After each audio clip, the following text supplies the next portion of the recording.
that it's going to be a case of we're going to have games where it's going to be back and forth at least to at least we get to maybe March or April. So it's just a case of how we respond in most of these games. It's a case of can we continue to go on a run? I think we really need to put together a nice, strong run of form. And I just think it's going to be back and forth for a while. And I think a lot of people are looking at the fact that we're sitting 6 points ahead, which is comfortable at this time of the year. But at the same time, you still got a lot of ground to make. I mean, this week is pivotal. We've got to play Brentford this week, of course, and so we've got to try to find a way to get 3 points out of these games because we can't drop points. The room for error at the top is very, very small. Matthew, you were doing that just before. You haven't been able to do that too often up until recently, but I'm just wondering, Matthew, is it about managing the squad? Because Gyökeres comes off the bench, he gets a couple of goals. Havertz comes off the bench, gets a goal against Chelsea, even though it was last kick again against Chelsea, and you got a little bit lucky. Anyway, we'll talk about that later. Matthew, but do you think it's a case of now Arteta managing that squad between now and the season? Because I think when Gyökeres starts, I think it's easier for defenders to play against him, and introduce him from the bench. It's a different sort of challenge for opposition, as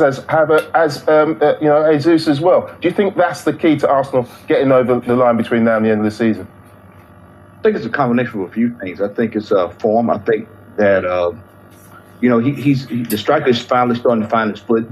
And one of the things that I've held on to this season is that if we can get the striker firing at the right time, like right now, in this critical part of the season, I think that bodes very well. And I have been impressed with Kai Havertz as he's gotten back, and he's come back and he's contributed.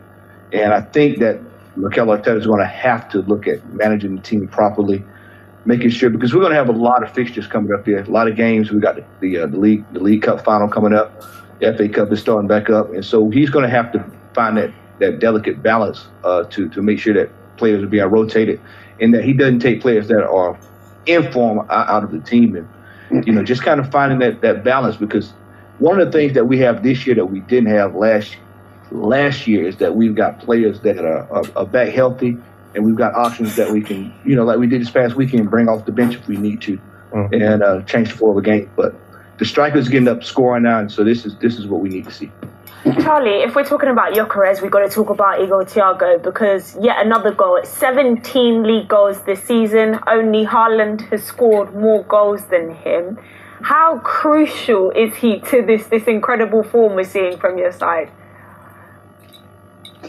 I mean, he was, for most of this